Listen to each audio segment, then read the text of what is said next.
Welcome to I news. భక్తికి మూఢనమ్మకానికి మధ్య ఉండే సన్నని గీత చెరిగిపోతే ఎంతటి ఘోరం జరుగుతుందో చెప్పడానికి ఢిల్లీలోని బురారిలో జరిగిన ఈ సంఘటనే ఉదాహరణ. 2018లో ఒకే కుటుంబానికి చెందిన 11 మంది ఒకేసారి విగత జీవులుగా కనిపించడం దేశవ్యాప్తంగా సంచలనం సృష్టించింది. ఇది హత్య, ఆత్మహత్య? ఒకవేళ ఆత్మహత్య అయితే 80 ఏళ్ల ముసలావిడి నుంచి 15 ఏళ్ల కుర్రాడి వరకు ఎందుకు చేసుకున్నారు? చనిపోయిన తండ్రి ఆత్మతో మాట్లాడానని చెప్పిన ఓ వ్యక్తి దేవుణ్ణి చూపిస్తానని నమ్మించి మొత్తం కుటుంబాన్ని బలి తీసుకున్నాడంటే నమ్మగలరా? దేశాన్ని వణికించిన బురారి డెత్స్ మిస్టరీపై ఈ స్పెషల్ రిపోర్ట్.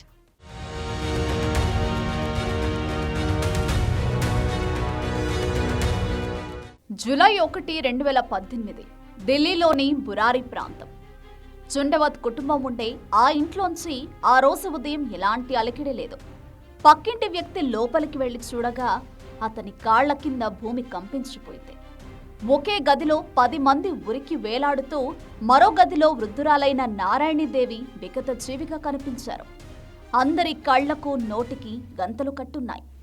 ఈ కేసును దర్యాప్తు చేస్తున్న పోలీసులకు వింత నిజాలు తెలిసాయి. ఈ కుటుంబంలో చిన్న కొడుకైన లలిత్కు 2004లో జరిగిన ప్రమాదంలో గొంతుపోయింది. 2007లో తండ్రి భూపాల్ సింగ్ చనిపోయారు. సరిగ్గా తండ్రి చనిపోయిన 100వ రోజున ఒక పూజ చేస్తుండగా లలిత్కు అద్భుతంగా మాటలొచ్చాయి. చనిపోయిన తన తండ్రి ఆత్మే తనతో మాట్లాడి గొంతు ఇచ్చిందని లలిత్ అందరినీ నమ్మించాడు. అప్పటి నుంచి లలిత్ జీవితం మారిపోయింది. చనిపోయిన తన తండ్రి ఆత్మ తన శరీరంలోకి వస్తుందని, తనకు ఆదేశాలు ఇస్తోందని చెప్పడం మొదలుపెట్టాడు.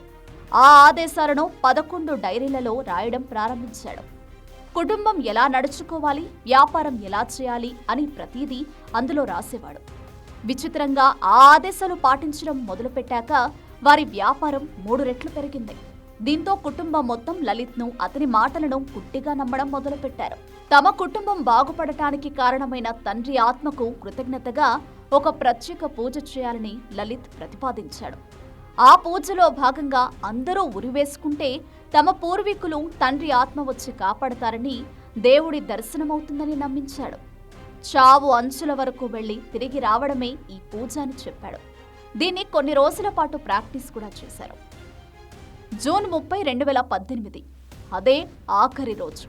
ఆ రోజు పూజలో భాగంగా అందరి చేతులు, కళ్ళు, నోరు కట్టేసి ఉన్నాయి. 2 నిమిషాల్లో పూర్వీకులు వచ్చి కాపాడతారనే గుడ్డి నమ్మకంతో వారంతా ఉరివేసుకున్నారు. కానీ వారిని కాపాడటానికి దేవుడు రాలేదు, వారి పూర్వీకులు రాలేదు. లలిత్ మానసిక రుగ్మత, కుటుంబం గుడ్డి నమ్మకం 11 మంది ప్రాణాలను బలి తీసుకుంటాయి. పోలీసుల దర్యాప్తులో సీసీటీవీ ఫుటేజ్లోనూ బయటి వ్యక్తుల ప్రమేయం లేదని తేలింది.